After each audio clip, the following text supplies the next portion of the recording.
Bonsoir.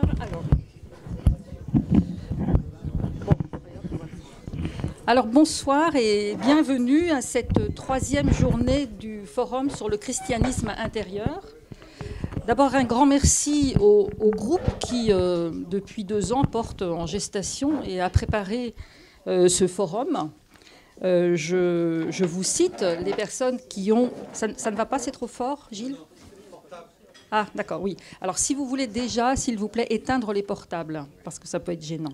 Donc, un grand merci au groupe qui a préparé ce forum, Jean-Marie Gourville, les pères Courtois et Thierry, Caroline Beaujour, Brigitte Bourbon, Franck Villet, Gilles Renaud.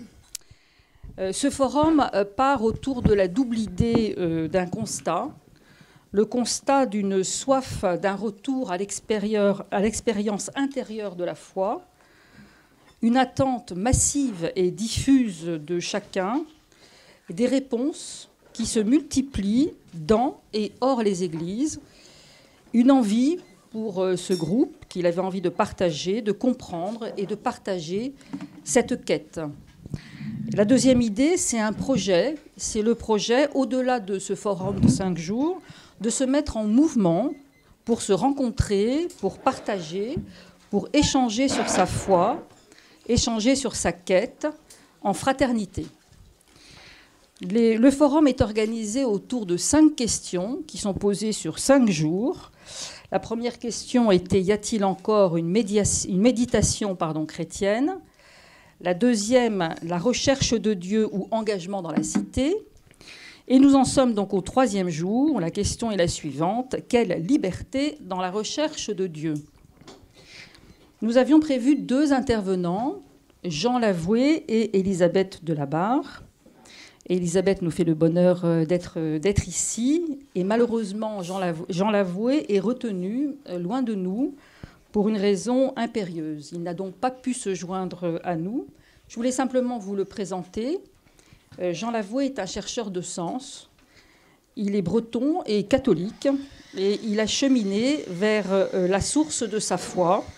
Sur son chemin, il a rencontré notamment le prêtre Jean Sullivan, défenseur de la liberté intérieure spirituelle. Jean Lavoué a beaucoup écrit sur l'intériorité chrétienne et notamment des livres dont les titres sont très évocateurs, puisqu'on y trouve « La voie libre de l'intériorité »,« Ce rien qui nous éclaire »,« L'Évangile en liberté »,« La vie comme une caresse ». Directeur d'un service éducatif, la pression de ce que l'on appelle la laïcité était telle qu'il n'évoquera sa foi à son milieu professionnel qu'en partant à la retraite. La poésie est pour lui un vecteur d'expression qu'il affectionne tout particulièrement, et vous en aurez une illustration dans quelques minutes, puisque nous vous passerons une petite respiration sous forme de musique dont Jean Lavoué a écrit le texte. Au printemps 2017, il a créé une maison d'édition qui s'appelle L'Enfance des arbres, avec le projet de faire lien entre les chercheurs de sens, de beauté et d'intériorité. Elisabeth est là. Avec bonheur, nous l'accueillons, d'autant que c'est quand même la seule femme intervenante, donc c'est à retenir. C'est aussi une chercheuse. Elle est à la recherche d'une connaissance ontologique des êtres. Enseignante de français, elle est devenue thérapeute. Elle anime les ateliers de la source. Elle invite à la lecture des enseignements du Christ sur le chemin de la connaissance de soi. Elle va nous parler donc de son parcours et du cheminement qui est le sien actuellement dans le cadre de cette question que nous nous posons, quelle liberté dans la recherche de Dieu ? J'ai 5 détails pratiques à vous donner avant de passer la parole à Elisabeth.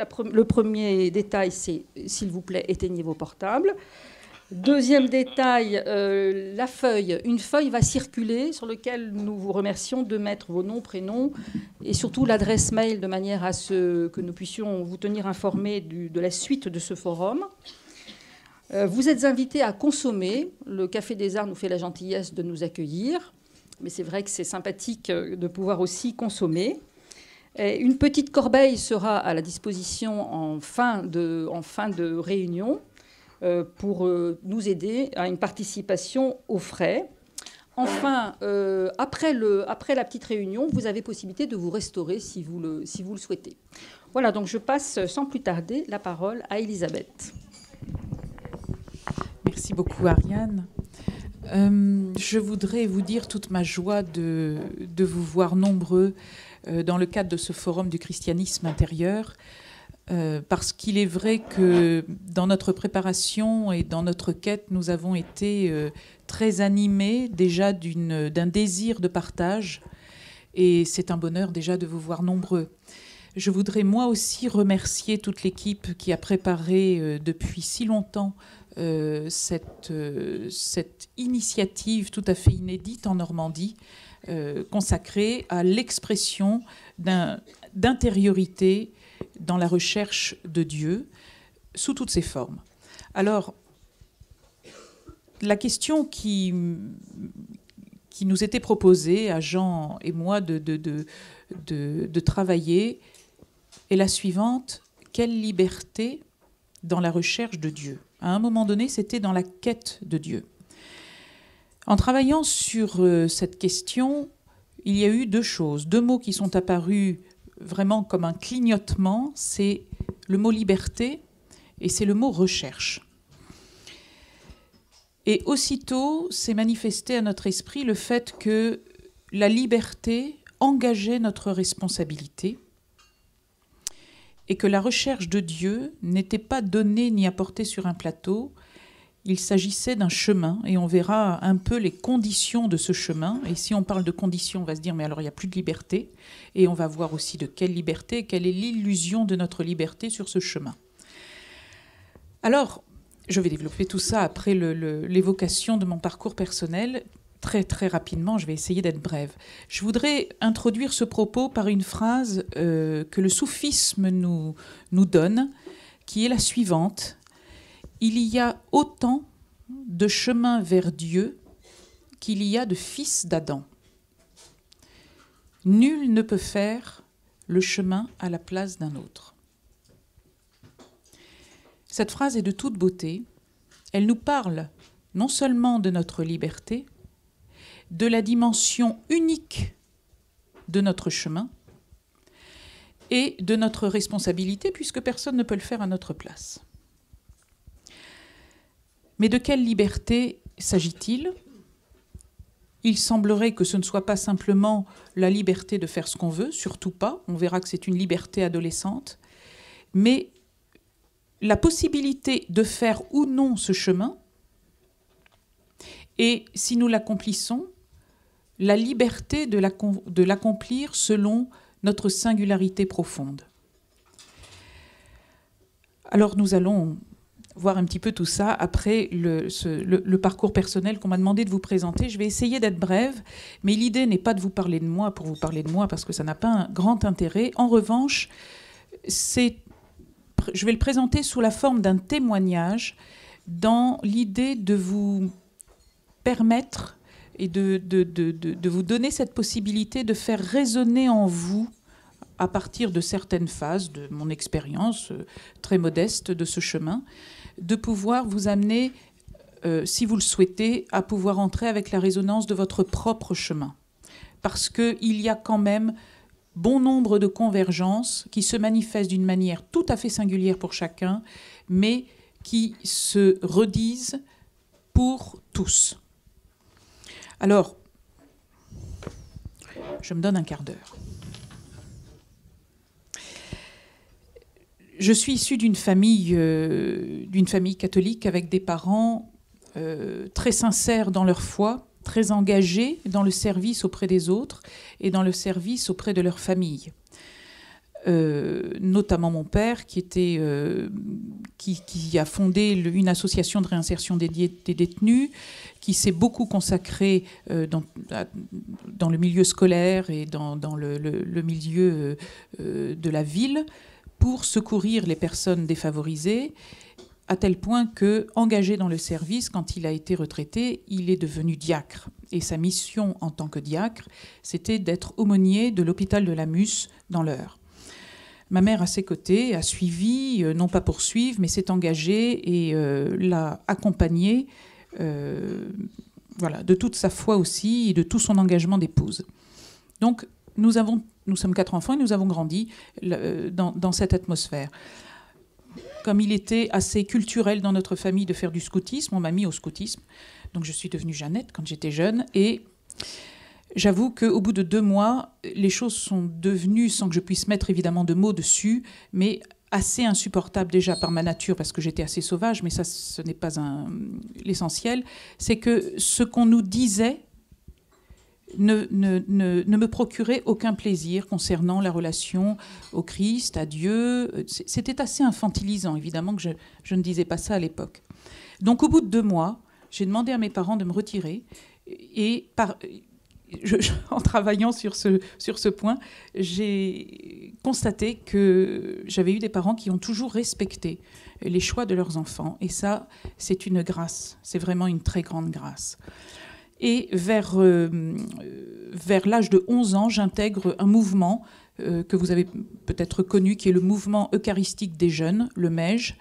Et là, je découvre, donc là, je suis toute jeune adolescente, et j'ai continué cela pendant 3 ans, que grâce à des groupes qui sont dirigés par des adultes, qui amènent les jeunes à pouvoir faire et à réfléchir, pouvoir faire un lien entre leurs questionnements de jeunes gens, de tout jeunes gens, et de pouvoir réfléchir en même temps sur des faits de société, évidemment à la hauteur de ces jeunes gens dans leur vision, et de pouvoir trouver, chercher, c'est vraiment chercher, comment le Christ pouvait nous aider, comment son enseignement pouvait nous aider à trouver une vision des choses, à trouver éventuellement des solutions, à changer de regard sur ce qui nous arrivait.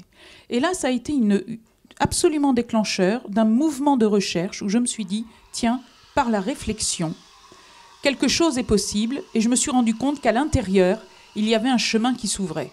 C'était juste l'amorce à ce moment-là. Et puis en 1980, il y a la grande soirée du Parc des Princes organisée par Jean-Paul II. Donc là, j'ai 14 ans et je vais au Parc des Princes. Et je vis une expérience, encore une fois, toute nouvelle, parce que dans cette ferveur, je ne sais pas si vous vous souvenez de ce moment-là, mais dans cette ferveur inouïe, sans précédent, qui nous transportait, je découvrais qu'avec toute la bienveillance d'un homme qui parlait avec son expérience et son cœur, on pouvait parler au cœur et à l'âme des hommes. J'étais vibrante à tel point que je me suis dit, mais à qui parle-t-il en moi ? Ça, c'était une grande expérience et j'avoue que je n'ai cessé depuis, parce que ça a marqué une très forte empreinte en moi, de chercher cette vibration, et plus tard, cette vibration l'ayant totalement perdue, j'ai vécu un moment de détresse terrible. Et ça, c'est vers l'âge de 18 ans où il y a eu 3 ruptures. La première est la rupture spirituelle, où à 18 ans, je ne pouvais plus, comme bon nombre de jeunes gens, assister à la messe, non pas parce que je trouvais que Dieu n'existait pas ou que tout ça c'était des âneries, surtout pas. Je vivais un moment de solitude absolue parce que je ne trouvais plus le chemin pour aller vers Dieu. Et je pleurais comme une madeleine aux offices et m'interrogeant sur ces pleurs. L'idée, c'est le festin est là, tu es invité, mais tu ne sais plus comment y aller. Et je cherchais, et j'étais dans un noir absolu. Et à 15 ans, alors ça c'est 18 ans, mais j'ai oublié de signaler aussi une petite chose qui m'a profondément marquée, c'est la lecture de Dostoïevski à 15 ans, Crime et Châtiment, et sans vous raconter l'histoire évidemment, c'est l'histoire d'un jeune homme qui, très très pauvre, et qui tue une usurière pour lui prendre son argent, et tout le roman psychologique, thriller, etc., raconte l'histoire de ce jeune homme qui se cache du commissaire qui le poursuit et qui, au fur et à mesure, c'est vraiment un combat entre chien et loup, a de gros soupçons sur lui. Et Raskolnikov, le héros de ce roman de Dostoïevski, ne cède pas la part et ne veut pas entendre parler du moindre aveu. Mais, j'avoue que je ne me souviens plus, il avoue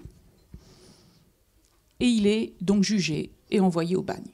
Et la fin a été aussi une amorce d'une réflexion, parce que j'avais beaucoup entendu parler du salut et de la rédemption de l'âme, et je ne savais absolument pas de quoi on parlait. Et en lisant ce livre, que dit Raskolnikov ? Raskolnikov dit « J'ai tout perdu. Je vais partir pour 20 ans au bagne. Je ne suis plus rien. Je ne sais même plus si sa fiancée le suit ou pas. Mais en tout cas, une chose est sûre, c'est qu'il consent totalement, de tout son être, à aller au bagne. Non pas parce qu'il est maso, évidemment, mais parce qu'il pressent que c'est la seule condition pour lui d'atteindre ce dénuement extrême qui va purifier son cœur et son âme. » Et là, le mot rédemption commence à prendre un peu son sens. Je n'aurais certainement pas la prétention de pouvoir en parler, mais à 15 ans, quelque chose qui me disait « Ah, il y a du sens ». 18 ans, rupture spirituelle.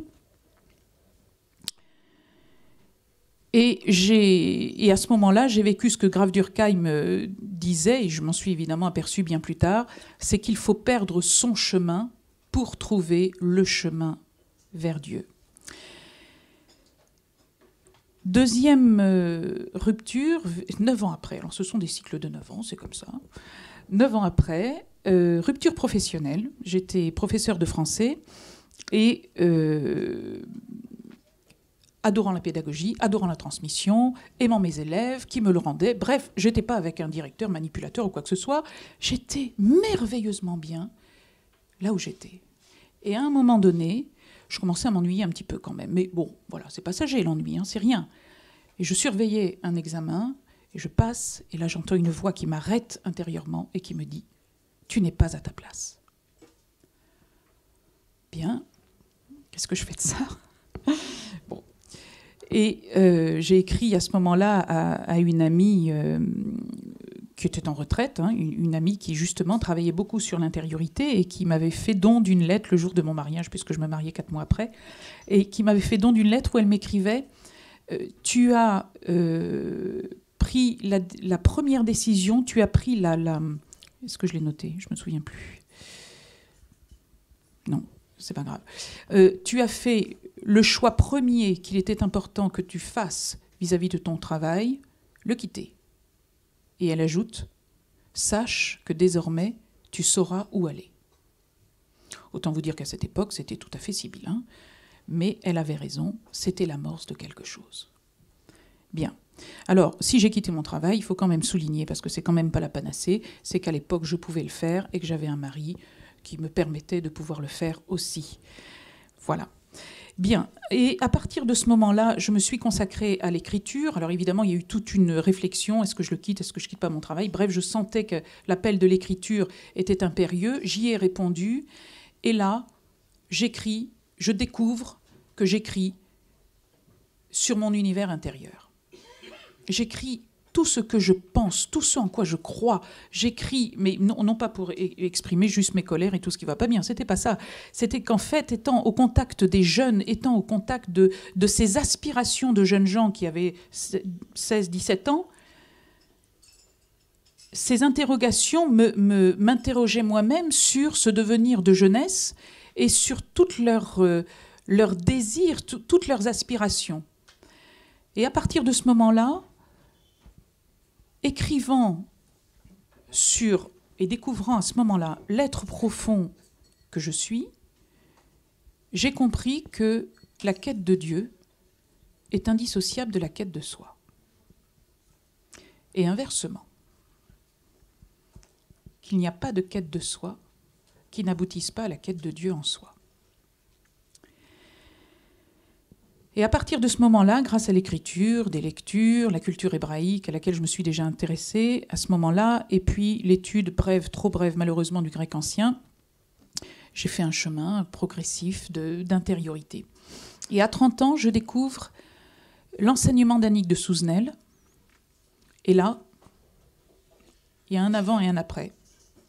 C'est-à-dire que cette femme qui a consacré plus de 40 ans, bien plus de 40 ans, à déchiffrer la dimension cachée à travers les textes hébreux de la Torah, notamment, mais elle travaillait aussi sur le Nouveau Testament, de mettre en lumière, avec la grâce de l'Esprit, parce que ce n'est pas un travail qui peut être, selon moi, accompli de soi-même. Il y a vraiment tout un jeu une profondeur de méditation exceptionnelle, accompagnée de la grâce de l'Esprit et de son inspiration. Eh bien, là, j'avais trouvé la nourriture que j'attendais depuis si longtemps. Et je découvrais toute la dimension, parce que Annick dit qu'effectivement, elle ne lève qu'un petit voile. Mais déjà, ce petit voile, il est vertigineux. Voilà. Alors, il y a toute une vie, on se consacre toute une vie à étudier cette manne. Et à partir de ce moment-là, je n'ai plus quitté la dimension de profondeur et je suis vraiment devenue, mais beaucoup plus consciente parce que j'étais adulte, une chercheuse de Dieu.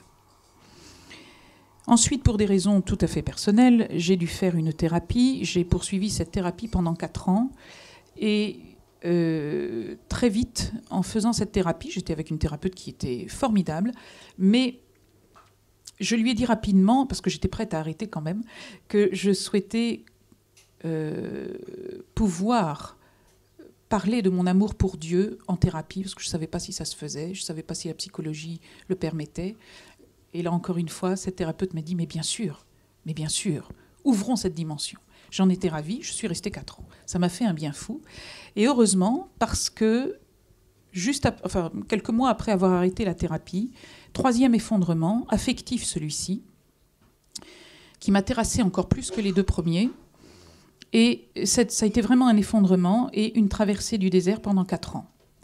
Mais une traversée du désert, une expérience extraordinaire, avec tout le chemin de retour vers Dieu que j'avais fait, certes en dehors de l'Église, d'une manière personnelle.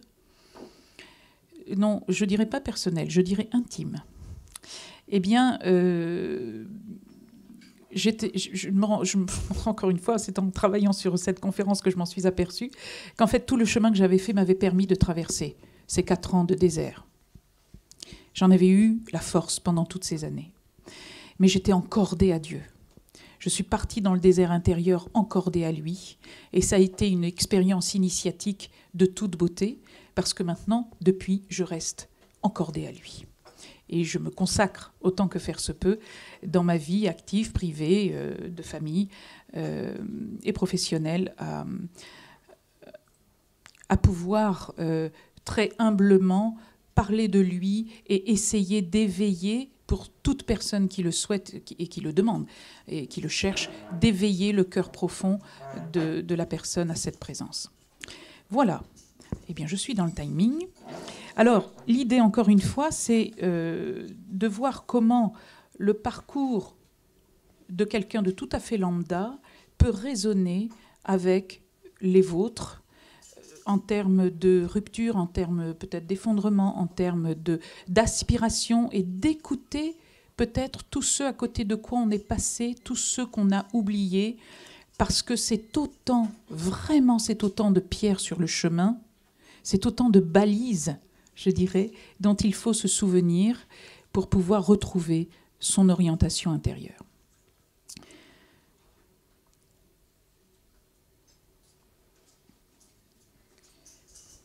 Alors, le thème de la soirée, quelle liberté dans la recherche de Dieu. Nous allons, dans un premier temps, évoquer la liberté. Nous sommes dans une illusion de liberté, même si nous sommes dans un pays libre. Cela n'a rien de révolutionnaire. Ce qui est important de voir, c'est pourquoi nous sommes dans une illusion de liberté. Il est évident que mon propos ne se prétend absolument pas exhaustif. Donc si à la fin, vous voulez ajouter des choses, surtout, faites-le. Nous vivons dans une société nous vivons déjà un temps passionnant parce que nous sentons que c'est un temps de mutation. C'est un temps d'exacerbation. Pas besoin, hein, on ouvre les journaux, on allume la télé, on comprend tout de suite. D'exacerbation des problématiques, de la violence, bref, de tout ce saccage que l'on fait de la terre, etc. Violence contre violence. Et en même temps, quand on regarde et quand on est vraiment dans ce chemin, on voit à quel point il y a des éveils et des initiatives extraordinaires. Regardez ce soir, c'est une magnifique initiative, et toute la semaine aussi. Vous voyez, comme ça fleurit de plus en plus, et nous allons voir en quoi cette liberté génère une nouveauté. Mais pour l'instant, nous sommes dans une illusion, parce que dans une société ultra-matérialiste, hyper-consommatrice, et qui a une tendance certaine à se déshumaniser, nous voyons arriver de plus en plus de précarité, de détresse, de non-sens, de division, de conflits, de colère, et la colère est bon signe, quand on lâche des chiffres, et de souffrance. Alors, pourquoi sommes-nous dans une illusion de liberté? Déjà parce que nous vivons, sans le savoir, dans un monde de représentation. Alors, nous n'allons pas commencer à étendre le propos à tous les domaines de la vie, parce que là, nous sommes dans la recherche de Dieu, et nous allons donc parler de Dieu. Nous vivons notre lien au divin à partir de représentations, à partir de croyances, certes qui sont utiles dans la première partie de la vie, comme quand nous sommes enfants, représentations dont nous avons absolument besoin pour nous construire, pas de problème de ce côté-là, mais qui nécessitent une maturité intérieure, et qui dit maturité intérieure dit affranchissement progressif et conscient de ces représentations pour pouvoir rentrer dans ce qu'on appelle la foi. La croyance et la foi ne relèvent pas du tout de la même chose. Donc, nous sommes aussi dépositaires d'une tradition qui a extériorisé, d'une tradition qui a extériorisé Dieu et qui a compris les Écritures sacrées de manière extérieure à l'homme, ce qui rend évidemment très difficile la quête de Dieu, puisque nous le verrons, Dieu logeant dans le cœur de tout homme, si on le cherche à l'extérieur, eh bien, on va dans le non-sens, c'est le cas de le dire, et on ne peut pas y arriver. Cette quête est d'autant plus impossible que ce Dieu, despote, punisseur, donc nous avons à craindre, qui nous culpabilise, qui nous infantilise, n'existe pas. Nous sommes dépositaires de croyances qui ont infantilisé l'homme et qui ont parentalisé Dieu.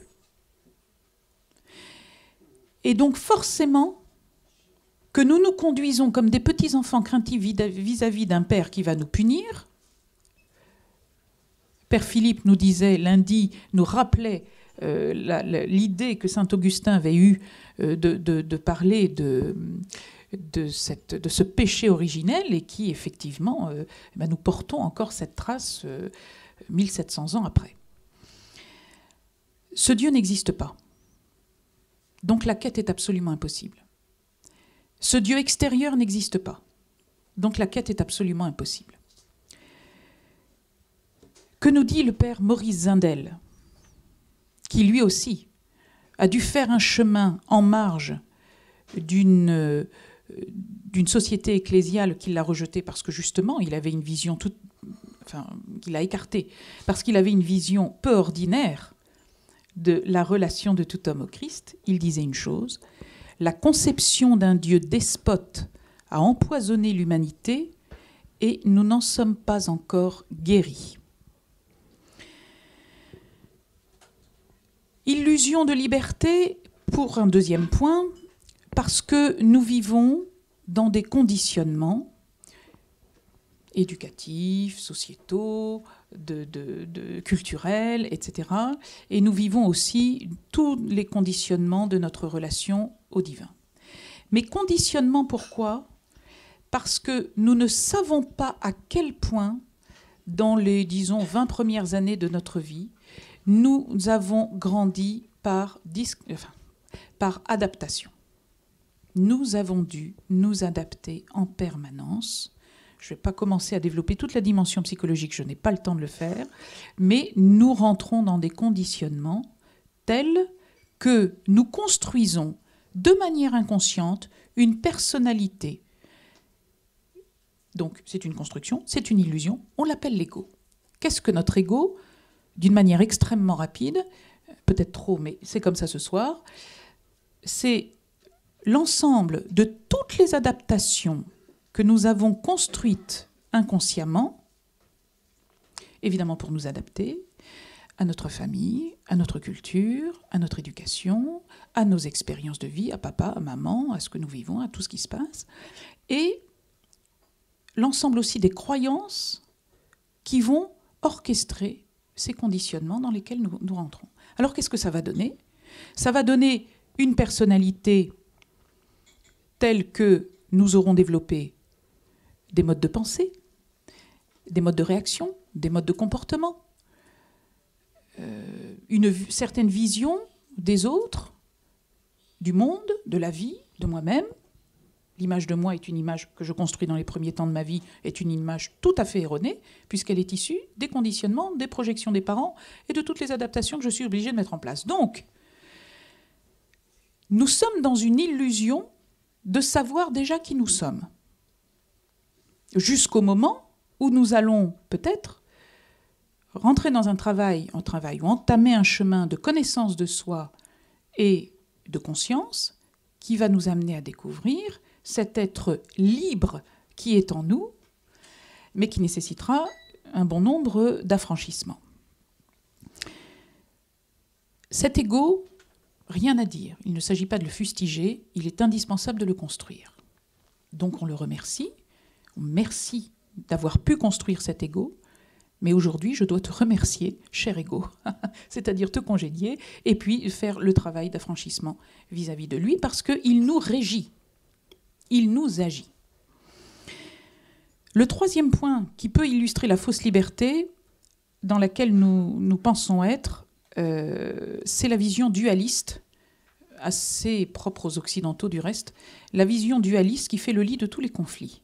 C'est-à-dire que si c'est blanc, c'est pas noir, que si c'est bien, c'est pas mal, et réciproquement. C'est-à-dire qu'à partir du moment où j'ai une vision binaire des choses, je suis déjà potentiellement en train de séparer les choses. Or, comme il n'y a de guérison que, enfin de guérison, oui, et en même temps de bonheur, que dans l'unité ou l'unification, la vision dualiste, qui tend à élire ça et à rejeter ça, fait le lit des conflits, et ces conflits, je les porte à l'intérieur de moi. Les portant à l'intérieur de moi, mais ignorant que je les porte, je vais les projeter à l'extérieur. Tel est le fonctionnement de notre psyché. Je les projette, et à partir de ce moment-là, je crée le monde extérieur dans lequel je vis, à partir du monde intérieur qui est le mien, mais que j'ignore. D'où notre grande responsabilité concernant le monde extérieur. Il ne s'agit pas seulement d'avoir de très bonnes initiatives vis-à-vis du monde extérieur, mais de faire tout un chemin, et c'est réjouissant, je vous assure, de faire tout un chemin de connaissance du monde intérieur qui va faire que je vais m'inscrire différemment dans ce monde extérieur et essaimer de toutes les richesses que j'aurai découvertes en moi.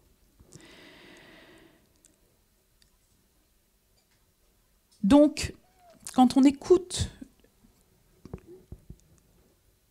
toute la colère de ce monde et qu'on écoute vraiment au-delà des manifestations réactionnelles et pulsionnelles qui se présentent, on entend un cri de détresse de l'homme, coupé de lui-même et coupé donc de Dieu, qui crie son désir d'accomplissement, son désir de sens, son désir de bonheur, son désir d'unité, son désir de paix, son désir de joie, qui sont autant d'indicateurs d'une vie en Dieu. Alors, finalement, de quelle liberté? Parce qu'on a dit qu'on était dans une fausse liberté, mais on va voir un petit peu de quelle liberté il s'agit. Il ne s'agit pas d'une liberté qui consiste à dire je fais ce que je veux quand je veux et puis j'en ai rien à faire des autres, parce que ça, c'est une liberté adolescente. C'est une liberté qu'on prend en général à 15 ans, c'est tout à fait normal à 15 ans, mais quand nous sommes adultes, ça devient impossible, évidemment. Alors, il ne s'agit pas d'une liberté d'adolescent. C'est une liberté qui comporte un paradoxe qu'on va voir tout à l'heure, mais c'est une liberté qui déjà s'inscrit dans l'amour de Dieu pour les hommes. Parce qu'il n'y a véritablement d'amour que dans la liberté. Je ne peux aimer l'autre que dans la liberté. Si je ne lui donne pas les libertés, si je ne vis pas sa liberté comme la possibilité pour lui de se réaliser, je suis dans une illusion d'amour. Tu vas me quitter, je fais tout pour te rattraper. Oh ben non, parce que j'ai envie que tu m'aimes. Mais je ne peux pas vivre sans toi. Mais ça, ce n'est pas de l'amour. Mais je t'en prie, pars, fais ce que tu veux, mais c'est bon, c'est pas mon problème. C'est pas de l'amour non plus. Parce que là, en disant ça, je te dis, mais vas-y, c'est une pseudo-liberté, mais c'est pas une liberté, parce que je suis pleine de colère. À partir du moment où on est dans cet amour, on est dans la liberté du chemin de l'autre, quelles que soient les étapes par lesquelles il passe, la plus belle chose que nous puissions lui offrir, c'est notre soutien, notre compréhension, notre accompagnement, si c'est possible, et notre amour indéfectible dans le devenir de l'être qu'il est. Même si ce qu'il se devient, c'est pas tout à fait ce que j'attendais, c'est pas tout à fait ce qui me plaît, ça m'arrange pas vraiment, et ça l'oblige en plus à me quitter. Alors, cette liberté, elle est inscrite dans l'amour de Dieu parce que nous sommes vivants et créés dans un acte d'amour fou de Dieu pour nous. Nous venons de lui, autant dire que notre première nature est une nature céleste. C'est une nature qui s'inscrit en Dieu. C'est une nature divine. Nous faisons, comme disait Teilhard de Chardin, nous sommes des êtres spirituels qui venons faire une expérience humaine. Nous faisons effectivement cette expérience de l'incarnation qui nous conduit dans toute la finitude de notre humanité, dans toutes ses limites, à nous mettre en recherche de cet infini dont nous avons tous la nostalgie, on va en parler tout à l'heure, de cet amour infini qui est en nous. Alors, cette liberté, comment pouvons-nous la vivre ?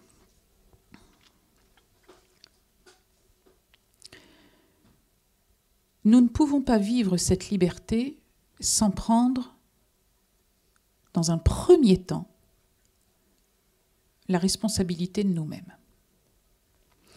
Certes, nous avons à l'extérieur la responsabilité de nos enfants, avant tout.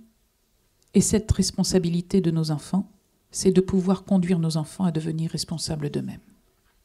Encore faut-il que devenant responsables d'eux-mêmes, ou pour les aider à le devenir, j'ai fait moi-même l'expérience de ma propre responsabilité vis-à-vis de moi. Alors, où nous conduit cette responsabilité ? En premier lieu, de revenir vers nous-mêmes. De cesser de prendre la vie et de considérer la vie à partir juste de la manière dont elle se présente. Ce que j'entends, ce que je vois, ce que je sens, ce que je palpe. Non. Parce que ça, c'est juste la partie émergée de l'iceberg. C'est juste le petit rocher qui flotte là, on va se dire « Oh, quelle belle montagne !» Mais pas du tout. Ce qu'il faut aller, c'est plonger et aller voir en dessous. Parce qu'il n'y a de réalité au-dessus de l'eau que parce qu'il y a une réalité insondable en dessous. Et la première responsabilité que nous pouvons prendre, je ne vais pas développer l'aspect thérapeutique parce que là, on en aurait pour toute la soirée, mais c'est premièrement de ne plus être collé au manifesté. Comment puis-je avoir une vision si je suis collé à l'objet que je regarde ? Je suis obligé de prendre une distance, je suis obligé de prendre de la hauteur, et à partir de la hauteur, je vais plonger mon regard dans la profondeur. Et dans cette profondeur, en moi-même, mais aussi en toute chose, dans cette profondeur, je vais aller, peut-être avec l'aide de quelqu'un, bien sûr, et pourquoi pas, dans un premier temps, il faut apprendre à plonger, hein, ça c'est pas quelque chose qui nous est inné, eh bien, d'aller saisir dans la profondeur de mon univers intérieur, de mon cœur, de la situation, de l'événement, d'aller regarder ce qui sous-tend cela. C'est-à-dire de faire un chemin de découverte dans cette plongée. Et à partir du moment où je découvre un certain nombre d'éléments, alors dans l'intériorité, ça peut être ma colère, ça peut être une blessure, ça peut être un conflit, ça peut être une dualité, ça peut être une aspiration refoulée, ça peut être plein de choses. Mais aussi lorsque je considère à travers les événements que je traverse, quelle est la profondeur des choses. Quand je suis habituée à faire ce travail, ce que je découvre en termes d'information est là pour me construire. Cela me fait mûrir, cela me fait entamer un chemin de croissance intérieure, entamer un chemin de maturité intérieure, et à partir de ce moment-là, je fais ce chemin de connaissance et de conscience de moi, je réalise des paliers, si je puis dire, ou des seuils de conscience de moi-même, et, comme dirait Annick de Souzenel, je construis pas à pas l'arbre de la connaissance que je suis. Alors, le retour à soi, à partir des conditionnements qui nous agissent, cette vision en profondeur par une prise de hauteur, pour aller vers notre être intérieur, que nous ne connaissons pas, que nous avons à découvrir, que nous avons à honorer, que nous avons à nourrir, et ensuite pour découvrir Dieu en lui. Vous l'avez saisi, ça passe par l'intériorité, ce retour à l'intériorité, qui est un véritable lieu d'initiation, mais qui est aussi un espace sacré. Un espace d'intégrité pure, un lieu saint et inviolable qui attend notre visite, notre sanctuaire intérieur où Dieu se tient. C'est aussi le chemin de l'homme qui est en quête de sa vérité. Que pouvons-nous dire de la vérité? Ce n'est pas le sujet de ce soir, on ne va pas l'ouvrir, mais personne ne détient la vérité. La vérité, elle se vit, elle se découvre. C'est devenir qui on est, mais qui nous sommes. Je ne sais pas, nous le devenons pas à pas quand nous faisons ce chemin de connaissance et de conscience intérieure. Souvenez-vous de ce que disait Pindare dans les Pythiques. Deviens qui tu es quand tu l'auras appris. Il s'agit bien d'un enseignement, d'une initiation, donc d'un chemin de connaissance. C'est ainsi que nous réalisons notre personne, parce que nous avons dans un premier temps construit notre ego, donc notre personnalité. Et sur un chemin de cette nature, nous réalisons pas à pas, progressivement, mais jusqu'à notre dernier souffle, après c'est un mystère, notre personne. Lisez ce très beau livre de Zindel. Hein. Eh bien c'est très bien, j'ai oublié le titre. Je est un autre, mais la personne, la quête de la personne, si, je l'ai oublié. Excusez-moi, je suis désolée. Pourtant, je l'avais en tête avant d'arriver. Voilà. Recherche de la personne. Voilà. Recherche de la personne. Bien.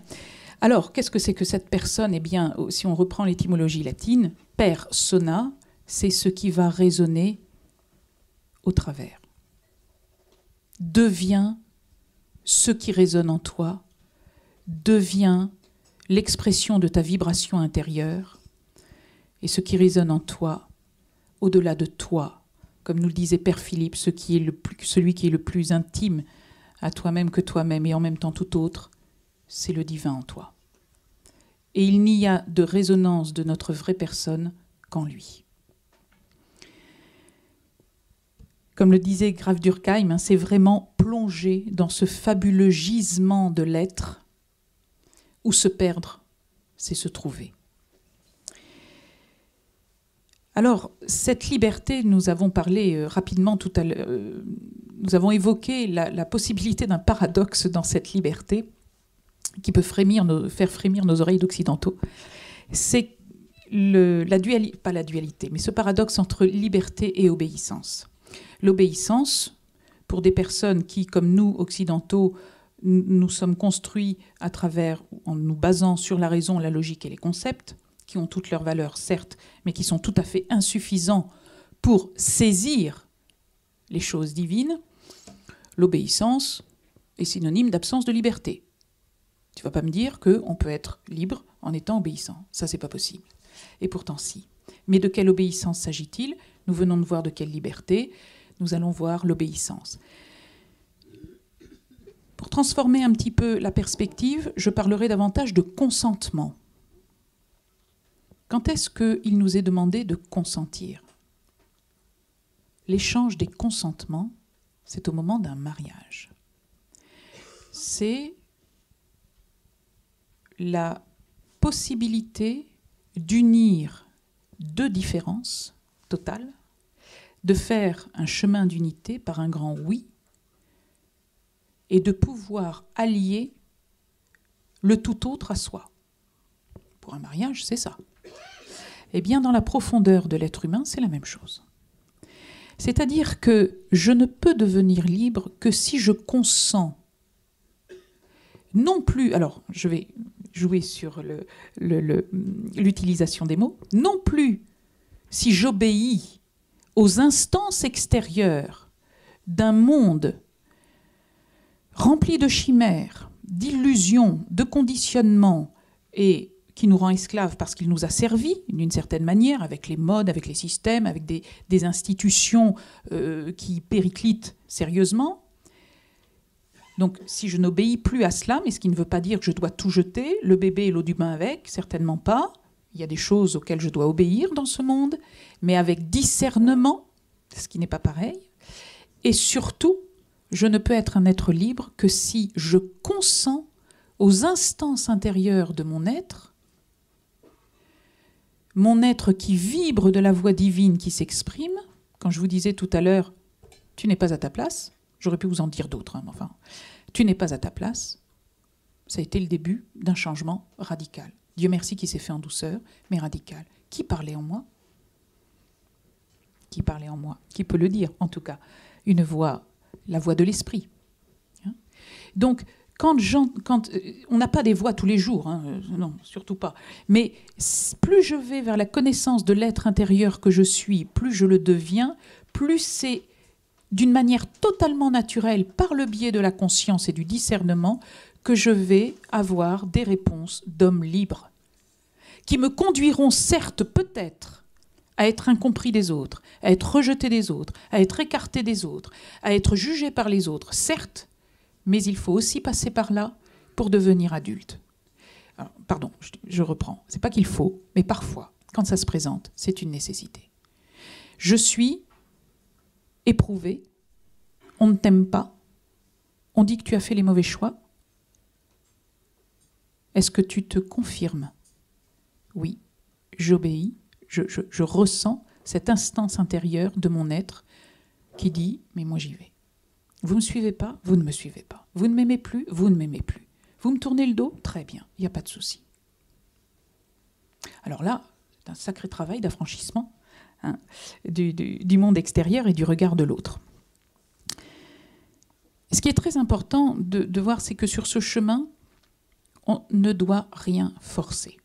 C'est-à-dire que sur le chemin vers Dieu, il n'y a pas d'obligation. Rien ne doit être forcé. Et c'est en repensant au grand respect que mes parents, qui pourtant n'étaient pas du tout de fin psychologue, hein, mais à cette liberté et à ce respect de devenir, de nous laisser devenir qui nous sommes sans nous juger, m'a appris que sur le chemin spirituel, on ne doit pas forcer. Parce que c'est Dieu qui fait en l'homme. C'est lui qui a les clés. Ce n'est pas l'homme. Alors, nous sommes tous concernés par la nécessité d'un retour à l'intériorité, parce que nous portons tous en nous, qu'on en soit conscient ou non, une nostalgie folle de cet amour d'où nous venons, de cet amour qui nous a donné vie. J'ai retrouvé la phrase dans le livre de Jérémie, la phrase suivante. « Je mettrai ma loi, dit Dieu, je mettrai ma loi au fond de leur être et je l'écrirai sur leur cœur. » C'est dire si nous portons dans notre cœur profond l'empreinte du sceau divin.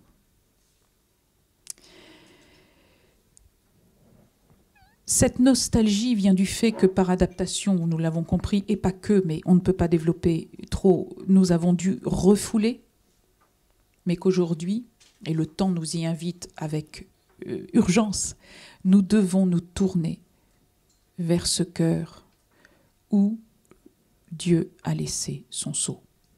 Nous sommes porteurs de cette semence divine et cet être que nous sommes est porteur profondément de ce Dieu intérieur. Vous savez, la nativité n'est pas la célébration, bien sûr que ça l'est, mais elle n'est pas que la célébration qui commémore la venue du Christ, l'incarnation du Christ sur terre. Cette incarnation, elle est à reconduire tous les jours. C'est nous, le sanctuaire de ce Seigneur intérieur qui nous habite et que nous avons à faire naître sur terre. Nous emportons la semence, nous avons à conduire cette maturité intérieure et conduire cette maternité intérieure. Parce que Noël, pour moi, c'est la fête de la nativité intérieure.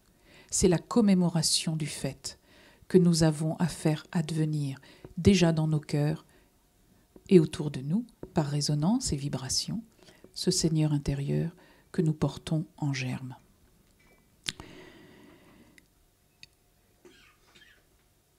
Jean-Marie, quand nous avons préparé cette conférence, tu m'as transmis une phrase de Jean de Bernières que je me permets de vous redonner. Voilà ce que dit Jean de Bernières, normand. On avance, mais non dans les sphères supérieures des églises, mais dans le fond, les caves profondes du peuple de Dieu, c'est le retour du refoulé. Nous vivons, j'en suis sûre, une époque où ce Seigneur intérieur crie de toutes ses forces pour que nous cessions de le refouler. XVIIe siècle. C'était prémonitoire. Vous vous entendez derrière ce cri d'amour inouï, ce désir d'une relation véritable à notre Dieu. Et cette nouveauté, puisque nous parlons de liberté, nous parlons de recherche, nous parlons de chemin, eh bien, il y a une nouveauté dans ce temps merveilleux que nous vivons, qui est celui d'une quête de Dieu, désormais, enfin, mon expérience à la fois personnelle et privée et relationnelle, à tous nous le fait dire plus ou moins, c'est que nous recherchons à éprouver Dieu. Et de pouvoir le sentir, de pouvoir vibrer de lui. Dieu s'éprouve, il se sent, il se goûte, il se déguste. Vous voyez, il peut se trouver dans une étreinte. Il peut se trouver dans un regard. Quand on parle d'odeur de sainteté, c'était tout à fait réel, l'odeur. Enfin, voilà, Padre Pio, les Cansaré, c'est vraiment ça. On le voit bien, on a envie d'éprouver, on a envie de rentrer dans une relation beaucoup plus directe avec Dieu à partir de notre sensibilité. Mais c'est une sensibilité qui ne va pas passer par nos sens physiques. C'est la sensibilité de notre âme, c'est la sensibilité de notre cœur. Nous allons entendre Dieu, mais pas avec nos oreilles. Nous allons le voir, mais pas avec nos yeux. Nous allons le sentir, mais pas avec nos mains. Nous allons l'éprouver de tout notre corps, mais avec des sens orientés vers l'intérieur. Cette sensibilité nous amène lorsque nous sommes ouverts à notre cœur, lorsque nous sommes ouverts à notre âme, que nous vivons dans cette intimité de cœur avec nous-mêmes et avec Dieu en nous, une intimité d'âme avec nous, notre âme, avec ce qui se dit dans l'âme de la part de Dieu, eh bien, la nature de la relation avec l'autre change. Puisque plus je suis ouvert à mon cœur, plus je vais rencontrer l'autre dans son cœur. Plus je suis ouverte ou ouvert à mon être profond, plus je vais être en contact avec l'être profond de l'autre. Plus je suis en résonance et ouvert à mon âme, plus je vais être en résonance et ouvert à l'âme de l'autre.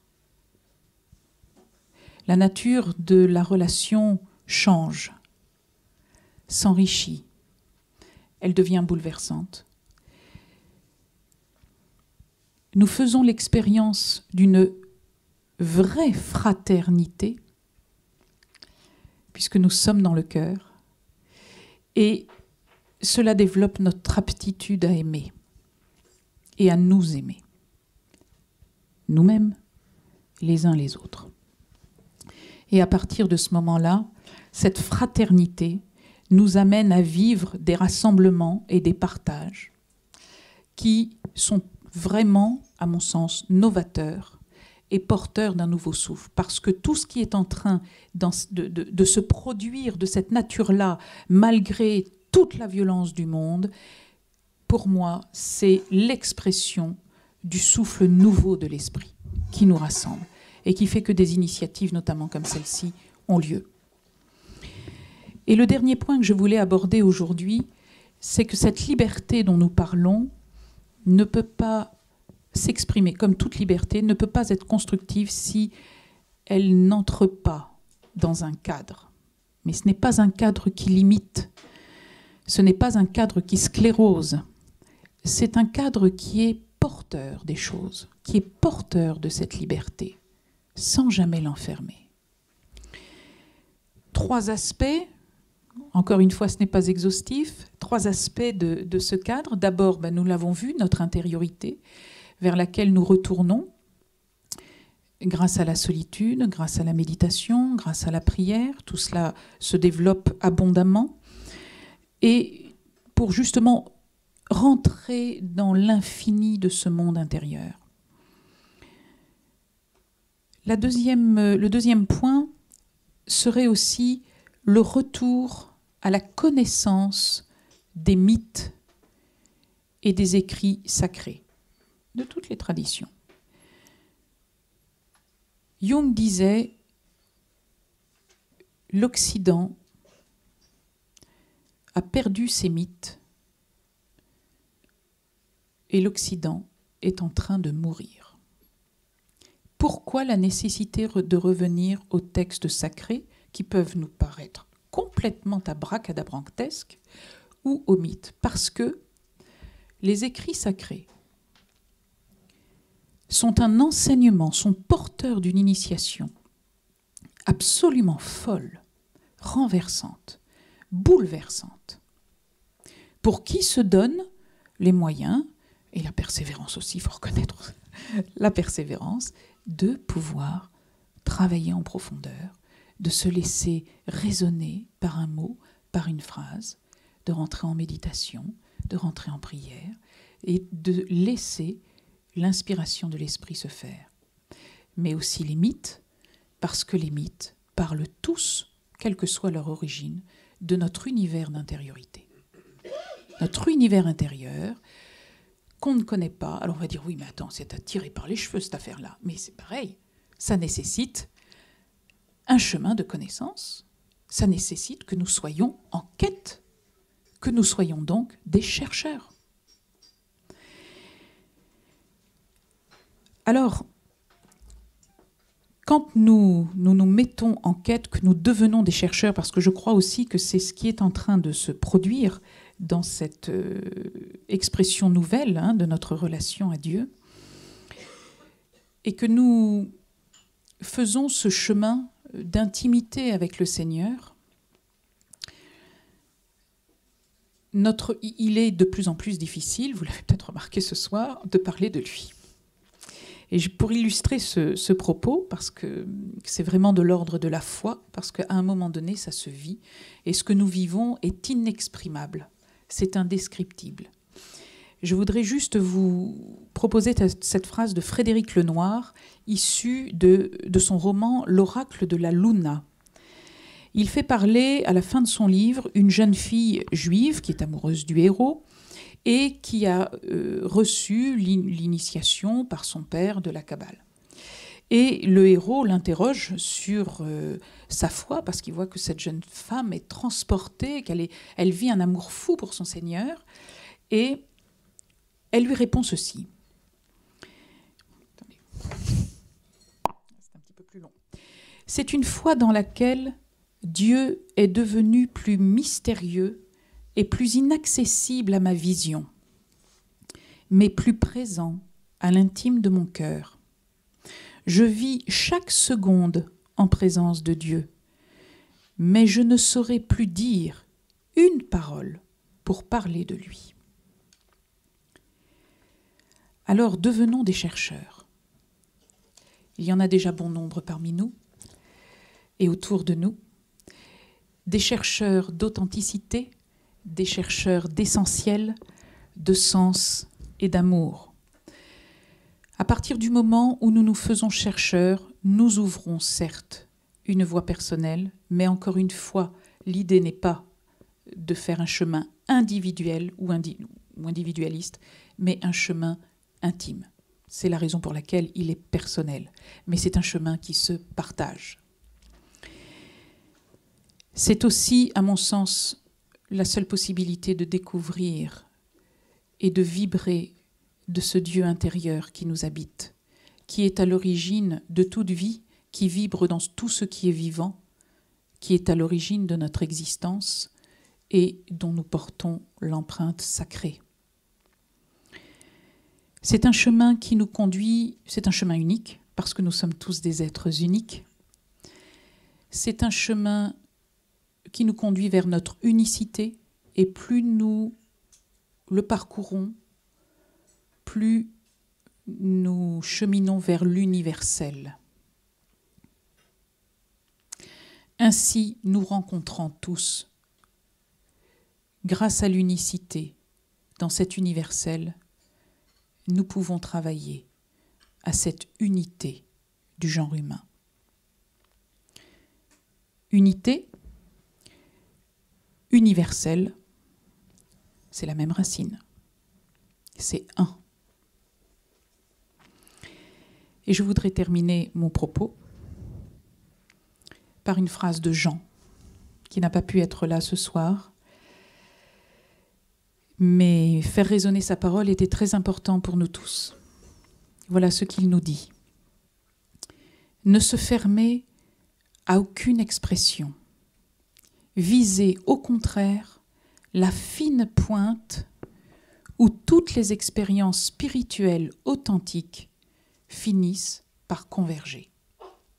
Merci de votre écoute.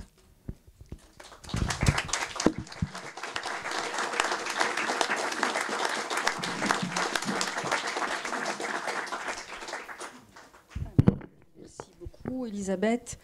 Tu as dit il y a quelques minutes, devenons des chercheurs. Donc, ce que nous vous proposons maintenant, c'est d'écouter justement un texte de Jean Lavoué, mis en musique. Et le titre de ce poème, c'est « Les sourciers ». Donc, nous allons vous passer le petit air. Vous allez voir, c'est tout à fait à propos.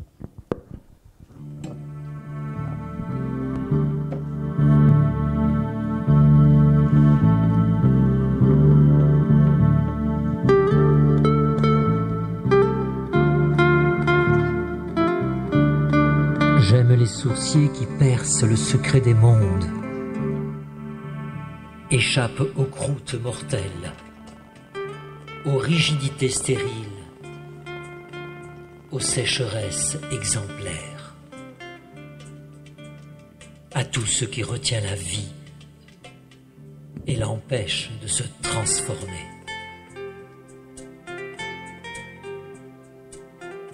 J'aime les sourciers qui savent prendre des risques, emprunter des chemins audacieux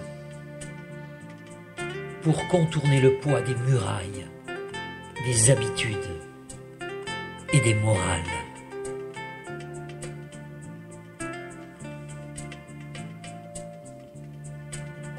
J'aime les sourciers qui font voler en éclats les portes du temple, qui n'ont pas peur d'eux-mêmes, ni du regard inquiet qui les fige.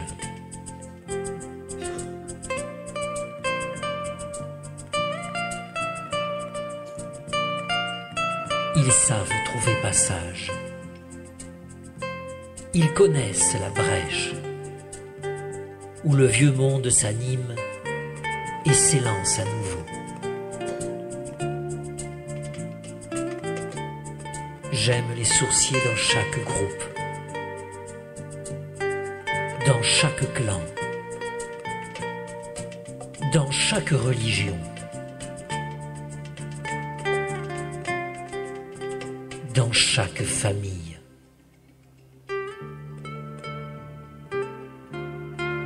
Ils ont payé le prix fort pour que le sang circule, pour que la vie l'emporte, que l'eau irrigue les bras morts.